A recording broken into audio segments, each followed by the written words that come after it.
Hello everyone, Dan Candell here, the anxiety relief guy. And in this video or audio, if you're listening or watching, welcome. If you're new to me, make sure you rate, make sure you subscribe. And today is actually World Hypnotism Day. The day that I am shooting this, it is World Hypnotism Day, which is January 4th. And this topic is going to be all about how to turn yourself on. Now, not in the way that you might be thinking turn yourself on. Turn yourself on meaning activating your mental success trigger, your mental success switch, and why you'd want to do that. For many of you, you know that I work with a lot of business professionals, entrepreneurs. I work with a lot of high performers, and one of the things that they tell me is, number one, they have some sort of performance anxiety. And Brenda is joining us live with many others coming in. She said, that's a fun title. Yes, I figured it would attract a lot of people, because when people see, oh my gosh, turn yourself on, their mind goes someplace else, don't they? So I'm filming this actually on my coaching couch, and you are all my coffee date. I'm drinking coffee out of my Hustle mug today. And this mug, I love mugs that are called Ray Dunn mugs. Ray Dunn mugs, R-A-E-D-U-N-N, Ray Dunn mugs. They sell them TJ Maxx, Home Goods, Marshalls, and they're perfectly imperfect. And I love things that are perfectly imperfect. And many people have told me before that I'm perfectly imperfect. so that's why I love these mugs. They remind me of this really chic style that I really like.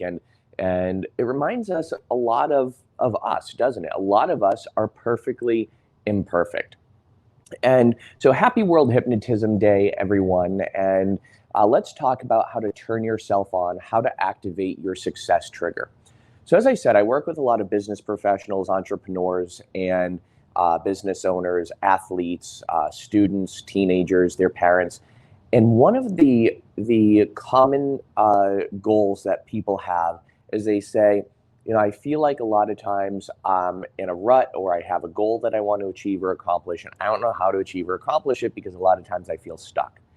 Well, one of the things that keeps people stuck is anxiety. So step number one is I help people clear the underlying core of anxiety, because when people procrastinate, when people put things off, the reason why they do is because of some form of anxiety, which brings them to avoidance. This is where we usually go into a too much behavior, what I call a TMB. Too much behaviors could be playing video games too much. It could be worrying too much. It could be social media too much. It could be spending too much. It could be drinking too much. It could be eating too much or eating too unhealthy. Any too much behavior. There are even some people that reach out to me that have too much sexual behaviors, where people will go to too much porn or too much sexual gratification. And the reason why people go to too much behaviors is simply because it is a distraction, and it provides a false sense of release and relief. So for example, let's say you have a big project to do, and maybe it's doing something in your house, maybe like painting a room in your house, or fixing a door or something like that, like some home improvement project that you've been putting off. And you've been putting it off because your life has been fine without getting it done. But you know it's going to take a little bit of work, and you might not feel wonderful when you're finished with it. Like, you might not feel this overwhelming sense of achievement. You'll feel, okay, well, I got that done. Now that's something I can cross off the list. And you feel mediocre about it. So the reason why people go into distraction, the reason why people go into those too much behaviors, is to distract themselves away from that thing that they're going to be doing that's more mundane or even overwhelming. They say, well, my life's been fine without doing this, so I'm going to go do things that give me a sense of purpose. Now, this is where the too much behaviors happen, because those too much behaviors provide people with a false sense of purpose and a false sense of release and relief. If you've experienced this before, or if you know what I'm talking about, make sure you leave a comment. If you're listening to this on my podcast, make sure you rate and subscribe. So anyway, moving forward, what can you do to avoid going into that slump or that rut? Number one is become aware of what you've been putting off. So become aware of what you've been putting off and whatever task you're not getting done. So become aware of what you want to do or what you need to do. Number two is become aware of the too much behaviors that you've been participating in. I'll give you one of my too much behaviors. I was talking about this yesterday in a live training over on the Clubhouse app.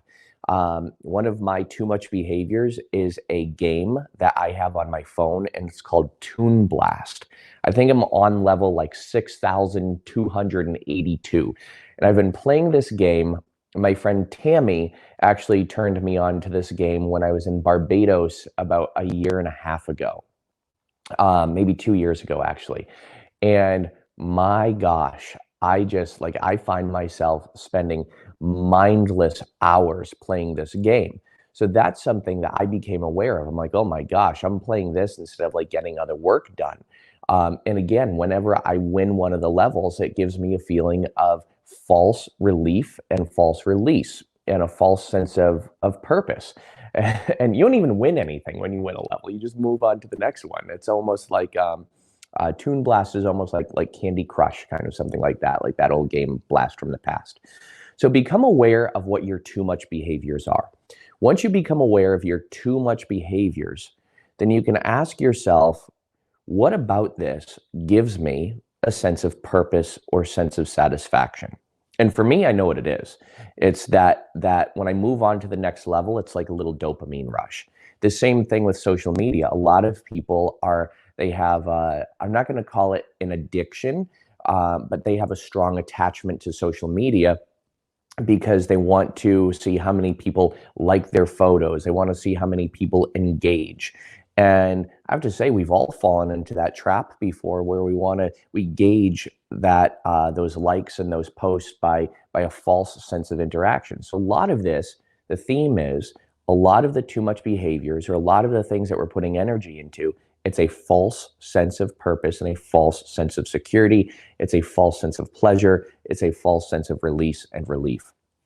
The things that actually give you a sense of purpose is actually achieving something that you've been setting out to achieve, or achieving a goal. And even if you don't feel absolutely amazing about it, the more of those little goals you achieve, the better you're going to feel. So here's how I activate my on switch. Here's how I turn myself on, okay? It starts in the morning when I wake up. We're getting really, really off the charts here, but it starts in the morning when I wake up. I wake up usually around like 6 o'clock, 6:30. And the first thing I do is I open up my phone, which I know you're not supposed to do when you wake up in the morning. But guess what? Who says? I'm the ruler of my life. You're the ruler of yours. You do you, cupcake. So I open up my phone, and one of the first things I do is I go into my workout app. My personal trainer, he connected me to this workout app, and I go and I see what my workouts are going to be for the day. And when I do this, I can see if I'm going to do it from home or if I have to go to the gym and whatnot. So I see what my workouts are going to be for the day. Then I get up out of bed, and I take a glass, and I have this like pre-workout powder. It's called Bucked Up, and it's a powder that is like it tastes almost like Gatorade. And so I dump a scoop of the powder in a clear glass. I bring it to my refrigerator where I have a water filtration system, and I fill that glass up with water, and I watch it turn blue and watch it fill up. As soon as I do that, it like activates my on switch. It puts me into like go mode. And then as I'm drinking that blue pre-workout powder, I go back in my bedroom and I make my bed, because that gives me a sense of achievement. And after I make my bed, then I come into my living room, I move my coffee table, and then I do my morning stretches, I do my morning breathing, and whatever like morning pre-workout I have to do. Then I start my regular workout, which is either I do it from home or I'll go someplace else to do it, depending on what equipment I need. And that just gets me started off on the right foot. So keep in mind that you don't have to do protein powder, or you don't have to do a pre-workout. You don't even have to work out, but find something that's a trigger that like activates your success, your mindset, that helps you say, wow, today's going to be a good day because I did this that puts me in control. For some people, it might be a cup of coffee, as I drink it out of my Hustle mug. For some people, it might be, I don't know, it might be going to the bathroom.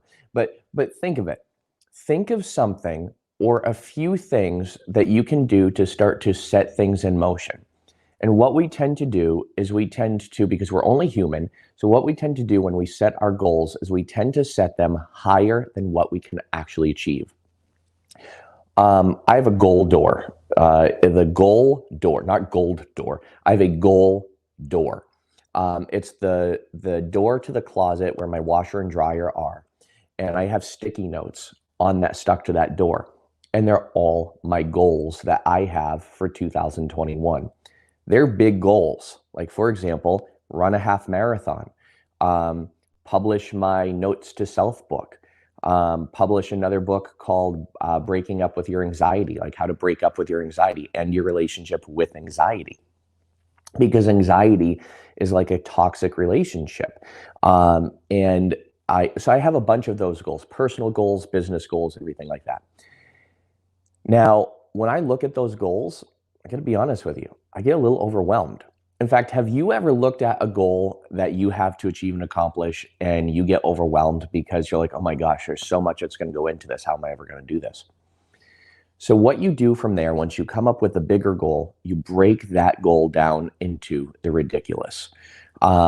You break it down into the smallest steps and you ask yourself, what is the first smallest step I can take in order to achieve this goal? So with that said, there's some insight into too much behaviors. There's some insight into how to turn yourself on. There's some insight into how to activate that motivation. And there are really, really effective hypnotic ways in order to activate your on switch, in order to turn yourself on. There are some absolutely amazing hypnotic high performance exercises that you can use in order, and they're like psychological mind hacks. They're really, really powerful ways. And I'll be sharing some of these ways in my self-help series. So a lot of people, they ask, Dan, what are you doing now that you're not going on tour? And Brenda, I know you're a touring hypnotist as well. I know Brenda Kay is watching this or was watching this live, and I know she would do cruise ships and do hypnosis shows on cruise ships and travel all around. And it's like, we lived the life. And now there's not so much live performing going on anymore. So people are asking me, what are you doing instead? Well, see, I love an audience and I love to help as many people as possible. When I was doing live shows, at the end, I would have a process I call 2 minutes of transformation, where I would do a hypnotic technique on the entire audience. And it would literally transform people's lives in a matter of about 2 to 3 minutes. You'd see people just start bawling their eyes out because they've never felt that good. And that's what I miss. So what I've been doing is a lot of groups, and I started a virtual tour. My virtual tour starts, I believe, in 2 weeks. I think the middle of January on a Wednesday night. And every month, I'm going to do a new topic. So every month, I'm opening up my self-help series, and every month you can join in on this topic. And it's a great way to improve yourself, to take your success to the next level, and just to discover more about yourself. So go to theselfhelpseries.com. Go to theselfhelpseries.com. And when you do, you're going to see all the topics that I do. Now, you don't have to sign up for all of them. You can do a la carte. You can sign up for 1 or 2 or however many that resonates with you. Or you can do the all access VIP pass and you can get access to all of them, whatever you decide to do. So go to theselfhelpseries.com. The link is in the description of this video. So you can see where my virtual tour is going to be and what we're going to be doing, the topics I'll be covering, so you can level up your life. This is like the mental kick in the pants that you may have needed for a very long time. It's good for improving your personal life, improving your professional life, improving your mindset. And I cover 3 things in each self-help series virtual workshop. Number 1, I cover strategy, because you need to know what strategies you can use in order to start leveling up. Number 2, mindset. I teach you how to condition your mindset, so that way you know what mindset techniques and what mindset hacks you need in order to accelerate your success. And number 3 is action. How many times, in fact, this happened yesterday when I was giving a workshop over on Clubhouse. Someone asked, I have all these techniques to do, but I don't use any of them. What do I do? So I teach you how to take action. How many of us have bought courses or books or things that they just sit on the shelf or they sit in your email and you don't pay any attention to them? Action and taking action is the most crucial thing to do whenever you invest in something. So I teach you how to take action. I'll teach you one of the things that I do. I love to learn new techniques to help out my clients. And sometimes I'll take classes or workshops where I'll learn like 10 different techniques. And you feel a little overwhelmed. So what I do is I pull one technique out that I find most interesting, and I will use that technique on as many people as I can that it applies to. And I do that for about a week. So I use it for about a week until I get really, really good at it, until I refine it, and people really enjoy it. And this is why I usually use these on my long-term clients. I have a lot of clients where I've been seeing them for years. Now, it doesn't mean that they haven't achieved what they want to achieve. It means that they find the work that we do together very beneficial. So they usually come in every 4 to 6 weeks. I have a lot of presidents and CEOs of corporations that I see for high performance continued coaching. I see them once a quarter. And it's pretty cool because I sit here I call this my coaching couch. I sit here on my coaching couch and I help guide them through a new step of their success. I'd love to do the same with you, and that's exactly what I do in my self-help series. So make sure you go and check out the selfhelpseries.com. Sign up. Once you sign up, you get the email for the login instructions for the live self-help workshop. So with that said, everybody, be well, do good, be true to who you are. Happy New Year. Happy World Hypnotism Day. And it's also my friend Ken Guzzo's birthday. Happy Ken Guzzo's birthday. See you all soon. Thanks for watching. Make sure you subscribe to get more mindset tips, tricks, and techniques that you can use in your everyday life. And if you haven't already, hit the thumbs up button and drop a comment in the comment section below.